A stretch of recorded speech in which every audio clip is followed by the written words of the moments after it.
حضرت آج کا ایک سوال جو آپ سے سمجھنا ہے وہ یہ ہے حضرت غوث اعظم پیران پیر حضرت عبدالقادر جیلانی رحمہ اللہ تعالیٰ کے متعلق کہ حضرت ان کو غوث اعظم کہتے ہیں۔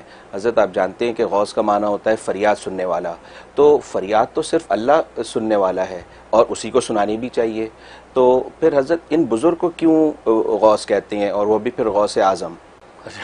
یہ تو آپ خوب سوال لائے۔ نہیں، اصل میں اگر یہ بات ہے تو پھر ایاک نعبد و ایاک نستعین، ہم جو کہتے ہیں اے اللہ ہم تیری ہی عبادت کرتے ہیں اور تجھ ہی سے مدد طلب کرتے ہیں، جی تجھ ہی سے مدد مانگتے ہیں۔ بے شک، لیکن ہم دنیا میں دیکھتے ہم تو ہر ایک سے مدد مانگتے ہیں، ہیلپ ہیلپ ہیلپ ہیلپ، ہر ایک سے مدد مانگتے ہیں، یار آپ میری ذرا مدد کیجئے، یار آپ ذرا تھوڑی سی مجھے ہیلپ کر سکتے ہیں، یا میں یہ ہیلپ یو یہاں کی دنیا کہتی ہے، تو یہ پھر ہیلپ یہ مدد کیا ہوئی؟ آپ وہاں اقرار کر رہے ہیں کہ اللہ ہی سے مدد مانگتے ہیں، آپ تو اللہ کے غیر سے بھی مدد مانگتے پھر رہے ہیں۔ ہاں یہ تو ہوتا اس کا مطلب ہے کہ بات کچھ اور ہے۔ بات اصل میں یہ ہے کہ یہ جو استعانت اور مدد ہم مانگ رہے ہیں اس کے دو شعبے ہیں، ایک ما فوق الاسباب، ایک ما تحت الاسباب۔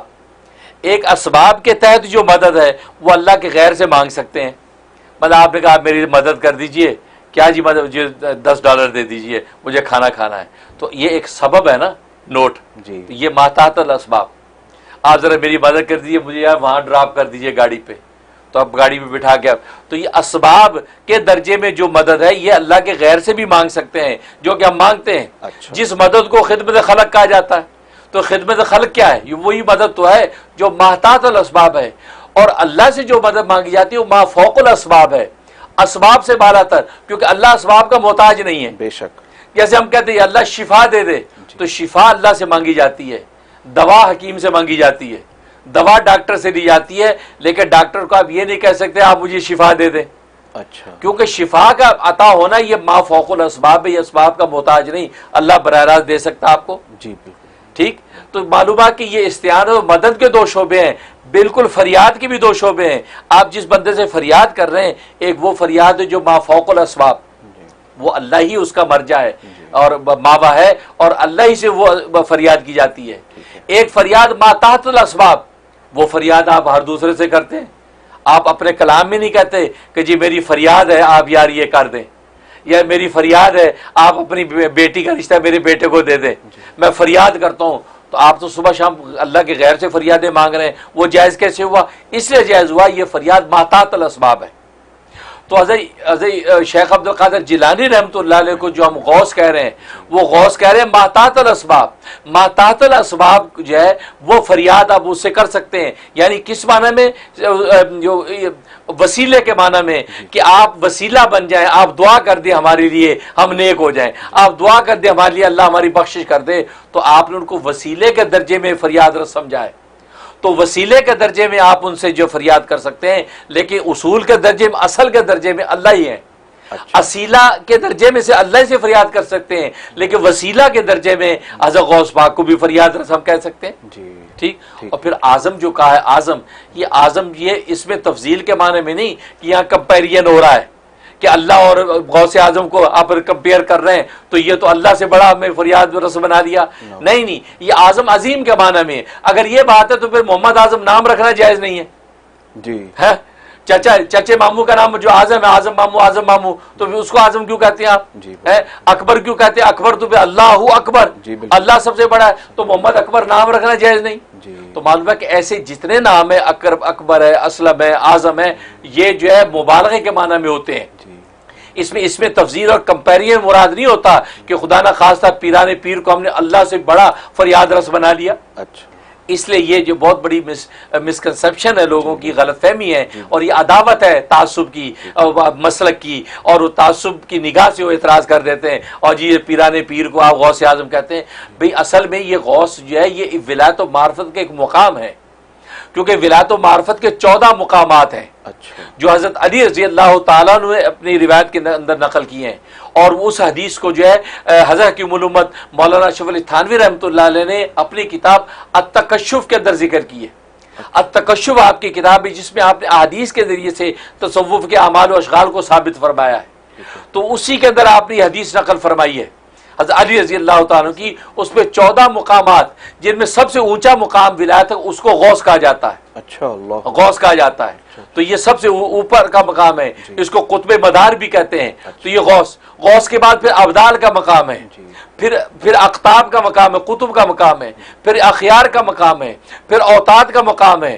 اسی طریقے سے پھر نقبا کا مقام ہے، نقیب کا مقام ہے. تو اس طریقے سے 14 یہ منصب ہیں کہ ولایت و معرفت کے منصب اور ٹائٹل ہیں. یہ جیسے دنیا کی چیزوں میں ٹائٹل ہوتے ہیں کہ یہ چیئرمین ہے، یہ وائس چیئرمین ہے، یہ پریزیڈنٹ ہے، وائس پریزیڈنٹ ہے، یا کے ہوتے ہیں. اب وہ ٹائٹل سنتے سمجھ جاتے ہیں اچھا یہ چیئرمین ہے، اس کا مطلب ہول سول ہے. اچھا یہ وائس پریزیڈنٹ ہے، اس کا مطلب اس کے اوپر پریزیڈنٹ ہے. تو جب غوث کہتے ہیں یہ غوث ہے، تو یہ اولیاء کاملین جو ماہرین اس میدان کے ہیں، انہوں نے اس مقام پہ فائز مان لیا کہ یہ غوث ہے. ٹھیک، جب مان لیا. اور غوث میں بھی غوث اعظم اس لیے کہا کہ اصل میں غوث ہر دور میں ہوتا ہے. لیکن یہ جس دور کے غوث تھے، یہ اپنے زمانے کے ایسے غوث تھے کہ ایسی غوث نہ پہلے پیدا ہوا ہے نہ بعد میں کسی کا امکان ہے کہ اس مقام کا غوث پیدا ہوگا. اس لیے ان کو غوث اعظم اولیاء اللہ نے کہا، کیونکہ ان کے مقام کا غوث ہر آج کے زمانے میں بھی کوئی غوث ہے دنیا میں، کہیں نہ کہیں وہ غوث ہے جس کی روحانی تصرف سے معاملہ چل رہے ہوں گے. لیکن یہ کہ یہ چونکہ اپنے زمانے میں ایسے مقام کا غوث آیا تھا کہ ایسے زمانے کا کوئی غوث نہیں تھا، کہ یہاں تک کہ خود فرمایا کہ قدمی علی رقاب الاولیاء، کہ میرا یہ پیر جو ہے، میرا قدم جو ہے اولیاء اللہ کی گردن پر ہے. قیامت تک آنے والے اولیاء اللہ کے ارواح ہوں یا وقت کے اولیاء، ان کی گردن پہ میرا پاؤں، یعنی اتنا اونچا مقام ہے کہ وقت کے اولیاء ان کی تحت القدم ہے. اللہ اکبر.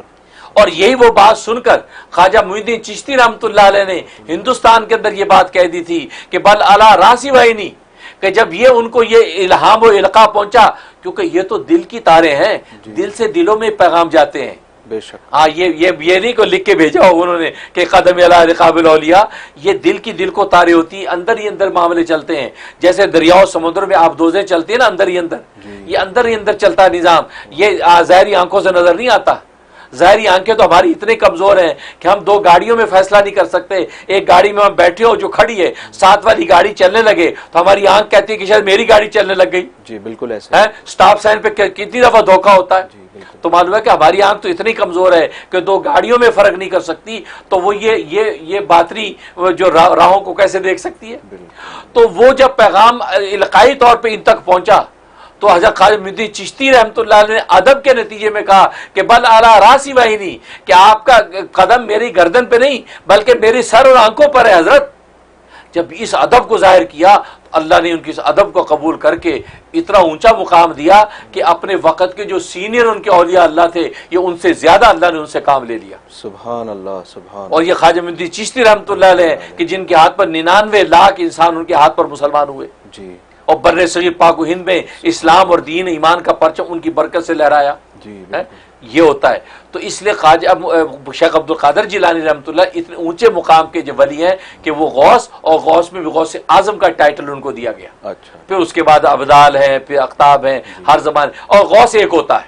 اچھا. غوث پوری دنیا میں اپنے زمانے میں ایک ہوتا ہے. اچھا. لہذا وہ اپنے زمانے جیسے ایک تھے، اس طرح ہر زمانے میں ایک غوث ہوتا ہے. لیکن ابدال جو ہے وہ 40 ہوتے ہیں. 40 ابدال ہوتے ہیں پوری دنیا کے مختلف خطوں میں. اور لکھا کہ زیادہ جی ابدال جو ہے یہ سیریا اور یہ سیریا کے علاقوں میں اور یہ شام کے علاقوں میں زیادہ ابدال ہوتے ہیں. اچھا. اور جو اقطاب قطب زیادہ ہندوستان میں ہوتے ہیں، بر صغیر. اچھا. برخیز پاک و ہند کا جو ہندوستان کا ایریا ہند جو پورا کہلاتا ہے، تو ہند جو ہے اس ہند کے علاقے میں یہ قطب زیادہ ہوتے ہیں. اچھا. اور قطب 500 ہوتے ہیں ہر زمانے میں. اچھا. 500 ہوتے ہیں. پھر نقیب ہوتے ہیں، نقبہ. تو نقیب جو ہے زیادہ عراق کی سرزمین پر ہوتے ہیں. اچھا. ہاں. اسی طرح اوتاد ہیں، اخیار ہیں، یہ مختلف ٹائٹل ہے ولایت و معرفت کے. تو غوث اعظم یہ ایک ولایت و معرفت کا ٹائٹل ہے. اور غوث جو ان کو کہا، میں نے بتایا ما تحت الاسباب فریاد رس کے طور پہ ہم کو کہتے ہیں، جیسے کہ وہ ہمارے لیے وسیلہ ہیں. تو وسیلے کے درجے میں ان کو غوث اعظم کہہ رہے ہیں، اور ان کو اسیلے کے درجے میں نہیں. اسیلے کے درجے میں اللہ ہی فریاد رس ہے، لیکن وسیلے کے درجے میں غوث اعظم اور اسی طرح اور اولیاء اللہ بھی فریاد رس بنتے ہیں. اچھا اچھا، ماشاء اللہ. حضرت آج یہ بات سمجھ آئی بہت اچھی طرح واضح طریقے سے. تو حضرت چلیں اس میں ہم ٹھیک ہے سمجھ آ گئی بات کہ ہم ان سے فریاد کر سکتے ہیں اسباب کے درجے